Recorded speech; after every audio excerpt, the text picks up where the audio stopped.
योगी जी को क्या क्या बोल रहे थे, मठ में भेज दूंगा, घंटा बजवाऊंगा। मोदी जी को क्या क्या कह रहे थे, गुजरात भेज दूंगा, नहीं तो अपने बाप की औलाद नहीं। क्या क्या यही ओम प्रकाश राजभर बोल रहे हैं। इसीलिए इनके बारे में क्या बात की जाए। 27% में आए बंटवारा करके, तब इनका बहुत दिन से ही मांग है, लेकिन कभी इन्होंने समाज शिक्षा नीति पर जो बात नहीं किया है, जो मंत्री अच्छा पद पाए हैं तभी बात नहीं किया। यहाँ उत्तर प्रदेश में लोग पंचायत चुनाव की तैयारियां कर रहे हैं, लेकिन उस पर भी ये बात नहीं कर रहे हैं कि कब होगा कब नहीं होगा। अपने विभाग का काम करने की हिम्मत है नहीं, करवा पा नहीं रहे हैं, लेकिन इस तरह के फालतू जो बयानबाजी इनसे करवा लीजिए। नमस्कार। उत्तर प्रदेश का एक गालीबाज मंत्री, गालीबाज नेता, जिसको जब आवश्यकता होती है उसके मुंह से आवाज़ नहीं निकलती, थूक नहीं निकलता, अब वो बोल रहा है कि उत्तर प्रदेश के ओबीसी आरक्षण में बंटवारा होना चाहिए।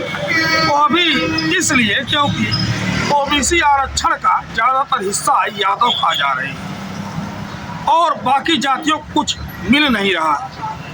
तो भाई साहब, यादव लोग कढ़ाई में मछली नहीं मार रहे हैं, यादव लोग परिश्रम कर रहे हैं। जा कर के इलाहाबाद विश्वविद्यालय में देखिए, बनारस में देखिए, छात्रावासों में देखिए, अगर 10 बच्चे पढ़ रहे हैं, 5 उसमें से यादव बच्चे मिलेंगे। और आप जो है इस तरह का बांटने का काम कर रहे हैं, मेहनत करेंगे नहीं और बात करते इस तरह का। हम जो चर्चा कर रहे हैं ओम प्रकाश राजभर जी, यहाँ देखिए ओपी राजभर फैन क्लब के नाम से जो है चलाया जा रहा, उसमें लिखा हुआ है ओबीसी आरक्षण में बंटवारा हो चाहे राजभर, यादव समाज जो है बाकियों का हक खा रहा है। तो ये जो है क्या बात है, इनका यही जो है चरित्र है। जब सपा के साथ थे तो भारतीय जनता पार्टी को खूब गाली देते थे, तब इनको वास्तविक मुद्दा जो समझ में आता था कि जनता के क्या वास्तविक मुद्दे हैं। 69,000 शिक्षक भर्ती में किस तरह से घपला हुआ है, किस तरह से जो है पुलिस की भर्ती होनी है, किस तरह से जो है लेखपाल की भर्ती होनी है, किस तरह से पोस्ट खाली है, किस तरह से भ्रष्टाचार हो रहा है, किस तरह से भाजपा में भ्रष्टाचारी नेता है, किस तरह से दागी मंत्री हैं। अब इनको कुछ याद नहीं, क्योंकि यह जो है सरकार में शामिल है, इनको कुछ याद नहीं है। गए थे समाज शिक्षा नीति लागू करवा नहीं पाए। योगी आदित्यनाथ के सामने इनकी आवाज़ नहीं निकलती, बोल नहीं सकते। अगर बोलेंगे तो तुरंत जो बाहर कर दिए जाएंगे। एक व्यक्ति तो हमें यहाँ यही हमारे पास का रहने वाला कह रहा था, ये लोग सिर्फ रखे गए हैं तनख्वाह पर अखिलेश यादव जी को गाली देने। जिस दिन अगर ये लोग गाली ना दें, इन लोगों को बाहर का रास्ता दिखा दिया जाएगा कि जाओ बाहर, तनख्वाह नहीं मिलेगी। इन लोगों का इस तरह से रखा भाजपा ने। जनगणना के अनुसार ओबीसी आबादी अगर 52% ही मान लिया जाए, 54% मान लिया जाए, तो ओबीसी आरक्षण बढ़ना चाहिए। बढ़वाने की बात ये नहीं कर रहे हैं, कह रहे बंटवारा हो। रोहिणी कमीशन की जो रिपोर्ट उसको लागू किया जाए। इन भाई साहब का जो बहुत दिनों से यही मांग है, अरे जाति जनगणना लागू करवाओ, जाति जनगणना हो रही है, जिसकी जितनी आबादी उस हिसाब से बंटवारा कर दो, बातें खत्म हो जाए, जो जितना रहेगा उतना पा जाएगा, काम खत्म। लेकिन ये ऐसे मुद्दे नहीं उठाते, ये वो मुद्दे उठाते हैं ताकि झगड़ा हो।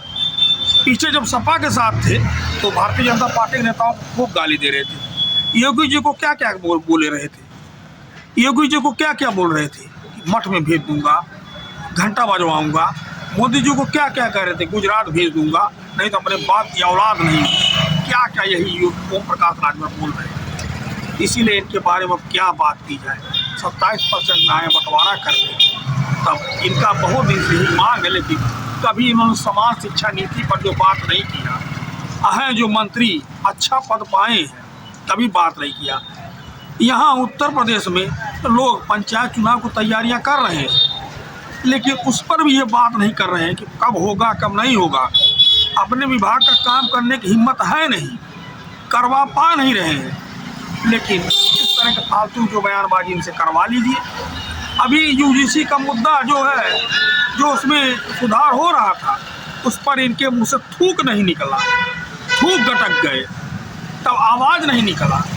अब जो इनके मुंह से आवाज़ निकल रही है, वो भी जब बयान देंगे ओबीसी में झगड़ा लगाने के लिए।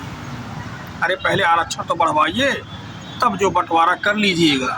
तो ये है वो प्रकाश राजभर, हमेशा विवादित बयान देते हैं।